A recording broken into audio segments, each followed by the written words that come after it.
ഞാൻ ഇത് മാത്രം പറയാൻ വേണ്ടി വിളിച്ചതാണ്. അത്തരം കാര്യങ്ങളൊന്നും അല്ല, അതെനിക്കറിയില്ല.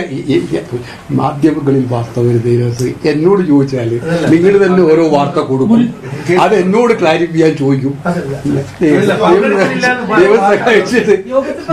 ദൈവത്തെ ഞാൻ പങ്കെടുക്കില്ല, എന്റെ ഉത്തരവാദിത്വമല്ലേ. അതിനകത്ത് ഞാൻ പറഞ്ഞത് അതിനകത്തുള്ള വ്യക്തിപരമായ അഭിമുഖങ്ങൾ വല്ലതും ഉണ്ടെങ്കിൽ അതിനകത്ത് ഞാൻ പാർട്ടാവില്ല എന്ന് ഞാൻ ലീഡർഷിപ്പിനോട് പറഞ്ഞിട്ടുണ്ട്. അത് അവർ അവരുടെ ആർക്കെങ്കിലും വ്യക്തിപരമായിട്ട് പറയാനുണ്ടെങ്കിൽ അത് അവർ ഒറ്റക്ക് കേൾക്കണം.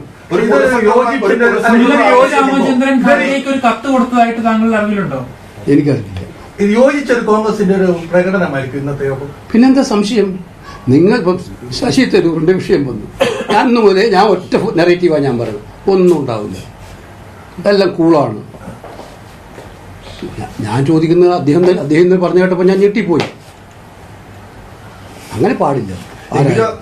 ആരായാലും നിങ്ങളെല്ലാം നമ്മുടെ സുഹൃത്തുക്കളാണ്. കാര്യം നിങ്ങൾക്ക് വാർത്തകൾ വേണമായിരിക്കും, അതിന് പിന്നാലെ പോയി ഒരു ന്യൂസിനെ ഡിസ്റ്റോർട്ട് ചെയ്യുന്ന രീതികൾ. ഇപ്പം ഞാൻ തന്നെ പത്തനംതിട്ടയിലെ ഒരു അനുഭവം ഞാൻ നിങ്ങളോട് പറഞ്ഞു, കഴിഞ്ഞ ദിവസം തിരുവനന്തപുരത്ത് പറഞ്ഞു. പത്തനംതിട്ട ഞാൻ പ്രസംഗിക്കുന്നത് വേറെ കാര്യം, അതിൻ്റെ നെറേറ്റീവായി വരുന്നത് മറ്റൊരു കാര്യം. നമ്മൾ മനസ്സിൽ പോലും സങ്കല്പിക്കാത്തൊരു കാര്യം നെറേറ്റീവ് ഉണ്ടാക്കുക. ഇപ്പം തൽക്കാലം